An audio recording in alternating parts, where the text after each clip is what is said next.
জীবনে প্রতিটি ক্ষেত্রে নিজেকে মানিয়ে নেওয়ার মতো ক্ষমতা আমার আছে। আলহামদুলিল্লাহ, যেখানেই যাই না কেন সব কিছুর সাথে, সব পরিবেশের সাথে নিজেকে মানিয়ে নিয়ে চলতে পারি। সেটা বলতে পারেন একদম নিম্ন মধ্যবিত্ত পরিবার থেকে শুরু করে একদম হাই লেভেল পরিবারের সাথে নিজেকে মানিয়ে নেওয়ার মতো ক্ষমতা আল্লাহ তাআলা আমাকে দিয়েছেন। তবে মনটা হয়তো আমার সবসময় সরলই রেখেছেন মহান আল্লাহ তাআলা। তাই হয়তো জীবনের কিছু কিছু ক্ষেত্রে কখনো কোনো জিনিস না চাইতেও যখন অনেক বড় কিছু পেয়ে যায়, তখন তো আলহামদুলিল্লাহ বলতেই হয়। আসসালামু আলাইকুম, আশা করি সবাই ভালো আছেন। আলহামদুলিল্লাহ, আমিও আপনাদের দোয়ায় ভালো আছি। ভিডিওটা আমার চায়নার কোনো একটা হোটেলে, আর এই হোটেলটা বলতে পারেন 3 স্টার, 4 স্টার কিংবা 5 স্টার হোটেলের সাথে তুলনা করতেই পারি। চায়না এ নিয়ে আমার 3 বার যাওয়া হলো। আর আমি যখন এখন ঢাকায় আছি, তাই আমি ভয়েসটা দিয়ে দিলাম, যেহেতু ভিডিওটা রেডি করাই ছিল। আর এই যে কি বলবো, আমি 3 স্টার, 4 স্টার, 5 স্টার হোটেলের সাথে আমি তুলনা করতে পারি এই কারণে, কত বড় টেনিস খেলার একটা রুম দেখতে পেলেন। তারপর তো সকাল সন্ধ্যায় এখানে প্রিয় মানুষের সাথে বসে চা খাওয়া, আড্ডা দেওয়া, তার সাথে দেখেন আমি রুমগুলো আপনাদের সাথে শেয়ার করছি।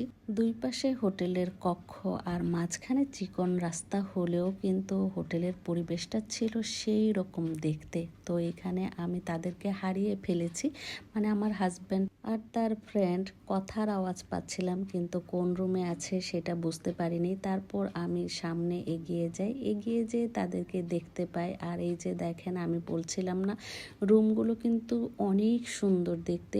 আর আমরা মেয়ে মানুষ যেখানে যাব সবার আগে বাথরুমটা দেখব, তারপর রুম, তারপর তার এই যে আয়না যেটা থাকবে সেখানে, যেহেতু আমরা একটু ছবি বা সেলফি তুলবই, এটা তো আর বলার কিছুই নাই।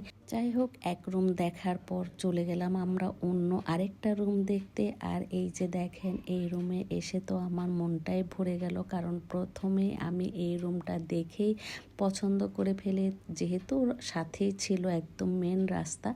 আর এই কারণে এসে আমার এই রুমটাই প্রথমে পছন্দ হলো। আর ওয়াশরুম তো বেশ বড় ছিল।